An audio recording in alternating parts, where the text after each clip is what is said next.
ایک صاحب نے کہا مزاح اور مذاق کا فرق بیان کر دیں. یہ اس طرح سمجھ میں نہیں آئے گا. اصل میں ہم مزاح کو کہتے ہیں مذاق کرنا, اور تمسخر کہتے ہیں مذاق اڑانا. میں عربی میں اگر دو لفظ بولوں گا تو آپ کو فرق سمجھ میں آئے گا, اردو میں سمجھ میں نہیں آئے گا. پھر اردو میں بھی سمجھا دوں گا. اردو میں ہم کہتے ہیں مذاق کرنا, ایک ہے مذاق اڑانا. تو چونکہ دونوں کو مذاق کہتے ہیں ہماری اردو میں, اس لیے سمجھ میں نہیں آتا. ورنہ عربی کے اندر دو لفظ الگ الگ ہیں اس کے لیے.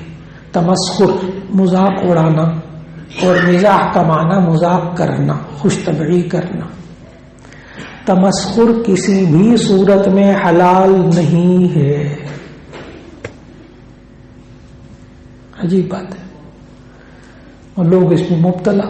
گناہ کبیرہ, تمسخر گناہ کبیرہ. اس بندے سے بھی معافی مانگنی پڑے گی, اللہ سے بھی معافی مانگنی پڑے گی. کسی کے موٹے ہونے کا مذاق اڑانا, کسی کے پتلے ہونے کا مذاق اڑانا, کسی کی ناک لمبی, کسی کے سر کے بال نہیں ہوئے گنجے. عجیب بات ہے. اب اس سے بھی معافی مانگے, اللہ سے بھی معافی مانگے. یعنی کسی کی کمزوری بیان کر کے ہنسی اڑانا, ہنسنا, اس کو کہتے ہیں مذاق اڑانا. کسی کی کمزوری, عیب, برائی. اور یہ کسی صورت میں جائز نہیں, گناہ کبیرہ ہے.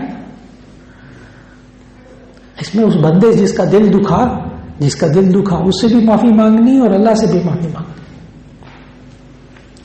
اور مزاح کس کو کہتے ہیں؟ مزاح جس کو ہم کہتے ہیں مذاق کرنا. مزاح کہتے ہیں کسی بات سے خوش طبعی پیدا کرنا, لیکن اس کے لیے بھی نبی صلی اللہ علیہ وسلم نے شرائط بتائی. اس مزاح میں جھوٹ نہ ہو, اس مزاح میں دھوکہ نہ ہو, اس مزاح میں دل دکھانا مقصود نہ ہو. تب کہیں جا کر وہ مزاح جائز ہوگا. اب وہ اپریل فول بناتے ہیں نا, اپریل فول, وہ تمہارے باپ کا ایکسیڈنٹ ہو گیا, تمہارا فلاں ہو گیا, بعد میں مذاق کر رہے تھے.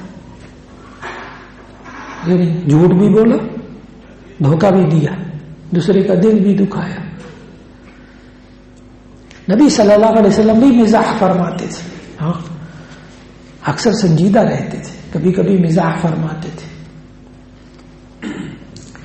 ایک صحابی آئے نبی صلی اللہ علیہ وسلم کے پاس, یا رسول اللہ صلی اللہ علیہ وسلم مجھے سواری دے دیں, مجھے سواری کی ضرورت ہے, اونٹنی کوئی سواری کی دے دیں. تو نبی صلی اللہ علیہ وسلم نے فرمایا ہاں میں تمہیں اونٹنی کا بچہ دوں گا. تو صحابی کہنے کہ یا رسول اللہ صلی اللہ علیہ وسلم میں اونٹنی کا بچہ کیا کروں گا, میں نے تو سوار ہو کے جانا ہے وہاں. تو نبی صلی اللہ علیہ وسلم نے فرمایا ہاں جوان اونٹنی دوں گا, لیکن وہ بھی تو کسی اونٹنی کا بچہ ہی ہوگا. پھر ایک بوڑھی عورت نبی صلی اللہ علیہ وسلم کے پاس آئی, تو وہ عرض کرنے لگی یا رسول اللہ میں جنت میں جاؤں گی. تو نبی صلی اللہ علیہ وسلم نے فرمایا بوڑھی عورتیں جنت میں نہیں جا سکتی, بوڑھی عورتیں جنت میں نہیں جائیں گی. وہ تھوڑی سی پریشان سی ہونے لگی. نبی صلی اللہ علیہ وسلم اس کو جانے نہیں دیا. وہیں سورۃ الواقعہ کی آیت پڑھی, انا انشأناہن انشاء, کہ جنت کے اندر تو کوئی بوڑھا مرد بوڑھی عورت کوئی جنت میں نہیں جائے گی, سارے جوان ہو کر جائیں گے. تو بھی جوان ہو کے جائے گی. وہ خوش ہو گئے. جب نبی صلی اللہ علیہ وسلم مزاح فرماتے تھے تو اکثر چونکہ سنجیدہ رہتے تھے, کبھی کبھی مزاح فرماتے تھے. تو جامع ترمذی میں حدیث موجود ہے کہ ایک مرتبہ ایک صحابی نے پوچھ لیا یا رسول اللہ انک تمازحون, اے اللہ کے رسول صلی اللہ علیہ وسلم آپ ہم سے مزاح کرتے. عجیب سا لگتا ہے نا, ایک بندہ بالکل سنجیدہ ہو کسی وقت میں وہ مذاق کرے تو عجیب سا لگتا ہے. تو صحابہ نے پوچھا یا رسول اللہ انک تمازحون, آپ ہم سے مذاق کرتے. نبی صلی اللہ علیہ وسلم آگے سے جواب بڑا خوبصورت دیا, فرمایا انی لا اقول الا حقا, میں ہمیشہ حق بات کہتا ہوں, مزاح بھی کرتا ہوں تو اس میں بھی کیا ہوتی ہے؟ حق بات ہوتی ہے. انسان مزاح کرے لیکن دھوکہ نہ دے، جھوٹ نہ بولے، اگلے کا دل نہ دکھائے.